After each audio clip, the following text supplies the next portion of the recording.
Ndugu waandishi wa habari, leo tarehe 4 mwezi wa 11 mwaka 2024 tumefanya kikao na uongozi wa Sorema mkoa wa Songwe.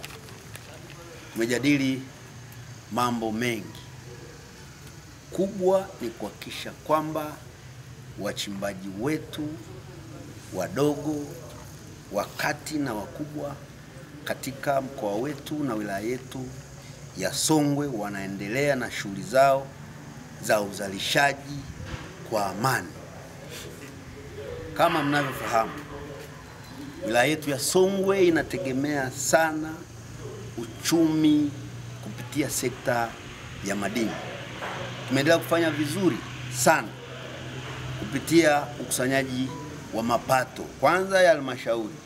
Nyie mnafahamu kwamba halmashauri yetu ya wilaya ya Songwe mwaka huu wa fedha 2024-2025 tunakusudia kukusanya zaidi ya shilingi bilioni 4.3, lakini asilimia zaidi ya 50 ya mapato hayo tunayokusudia kuyakusanya yanategemea ndugu zetu hawa wachimbaji wadogo wadogo, wakati na wakubwa katika wilaya yetu ya Songwe.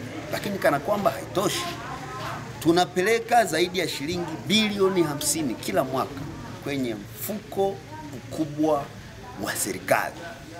Fedha hizo zinatokana na kazi kubwa na nzuri zinazofanywa na ndugu zetu hawa wachimbaji chini ya uongozi wa Sorema.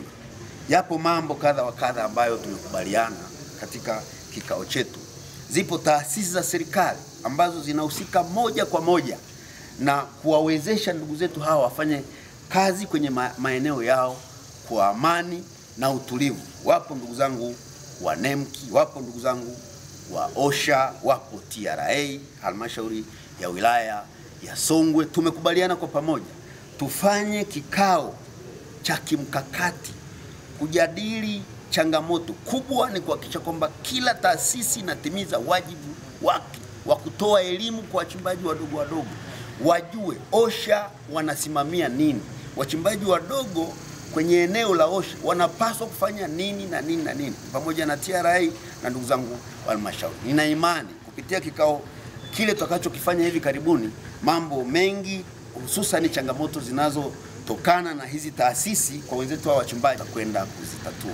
Asanteni sana kwa kunisikiliza na kazi iendelee. Leo siku ya tarehe 4 mwezi wa 11 tumefanya kikao ambacho kilienda vizuri, hususan ni kurejesha mrejesho baada ya kuchaguliwa siku ya tarehe 29. Tulipata kikao cha Dodoma kuhusiana na BOT kununua dhahabu 20% na punguzo ambalo tunaenda kunufaika wachimbaji wadogo. Lakini pia baada ya kikao hicho tulikuwa na uchaguzi kule Tanga siku ya tarehe 10, tulienda kupata nafasi mbalimbali kama wawakilishi wa mkoa wa Songwe.